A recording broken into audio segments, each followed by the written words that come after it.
नमस्कार मित्रांनो, लोकसभेची रणधुमाळी चालू झालेली आहे आणि प्रत्येक पक्ष त्यांचे उमेदवार ज्यांना उमेदवारी जाहीर झाली आहे, ज्यांना आणखीन संभाव्य उमेदवारी मिळू शकते अशी लोक आहेत, ते सर्वांच्याच लोकसभेची तयारी चालू झाली आहे। आणि या पिरियडमध्ये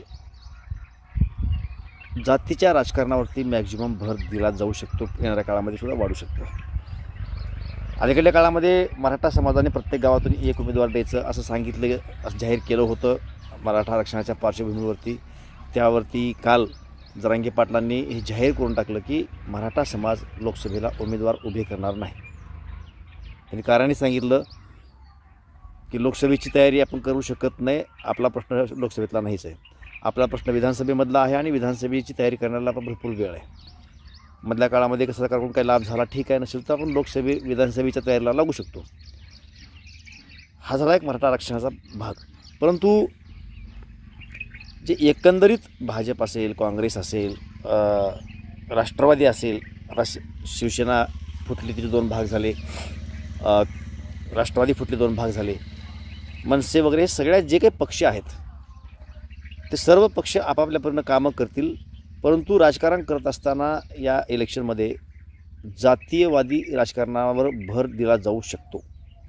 आता एक गोष्ट क्लिअर आहे की जरांगे पाटलांनी सांगून टाकलं की मराठा समाज आता राजकारणामध्ये येणार नाही। त्यामुळं जे काही त्या भागातले त्या मतदारसंघातले, महाराष्ट्रामध्ये एकूण 48 मतदारसंघ आहेत, आणि 48 मतदारसंघामध्ये जे कोणी मतदार आहेत ते सर्वजण ठरवतील की आपल्याला मतदान कोणाला करायचं आहे, आणि सर्वांनी निष्पक्षपणे जातीचा बेस न धरता उमेदवार योग्य कोणता ते पाहिलं पाहिजे आणि त्या हिशोबानंच मतदान केलं पाहिजे।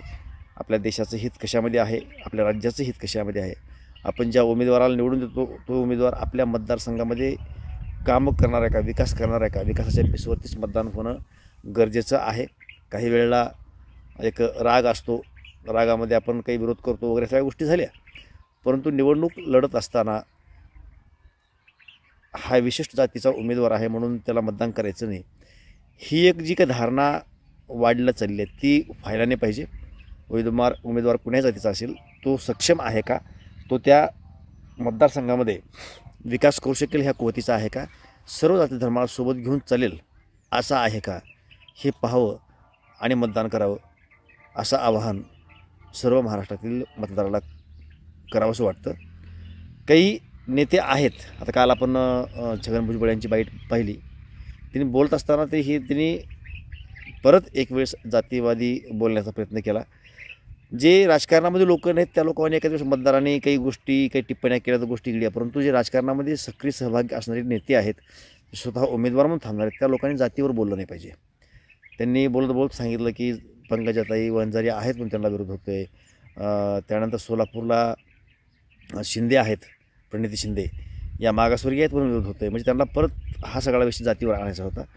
आणि मग त्यातून जातीमध्ये म्हणजे ही एक जात जर असं करणार असेल तर आम्ही बी असं करू, असा एक लोकांमध्ये एक आडी निर्माण व्हावी अशा पद्धतीचे हे वक्तव्य, असे काही नेते असतील, मला टिपिकल भुजबळ यांच्यावरती कुठली टीका करायची नाही आहे, परंतु ते उभारणार का नाही ते पण माहीत नाही, पण ते उदाहरण म्हणून सांगितलं मी की जे कोणी जातीवर बोलत असतील अशा लोकांना पाडायला आहे काहीच हरकत नाही। ज्यांनी सर्व जाती धर्माला सोबत घेऊन चालणार आहेत, मग तो कुठल्याही जातीचा उमेदवार असेल अशा उमेदवाराला निवडून निश्चितपणे द्यावं असं आवाहन करणं योग्य राहील। या बाबतीमध्ये आपणाला काय वाटतं की खरंच जो मतदारसंघाला न्याय देईल, ह्या महाराष्ट्राला न्याय देईल, देशाला न्याय देईल आणि सर्व जाती धर्माच्या लोकांना सोबत घेऊन चालेल असा उमेदवार निवडून देणं योग्य की अयोग्य, आपली मतं निश्चितपणे कमेंटला कळवा। जय महाराष्ट्र।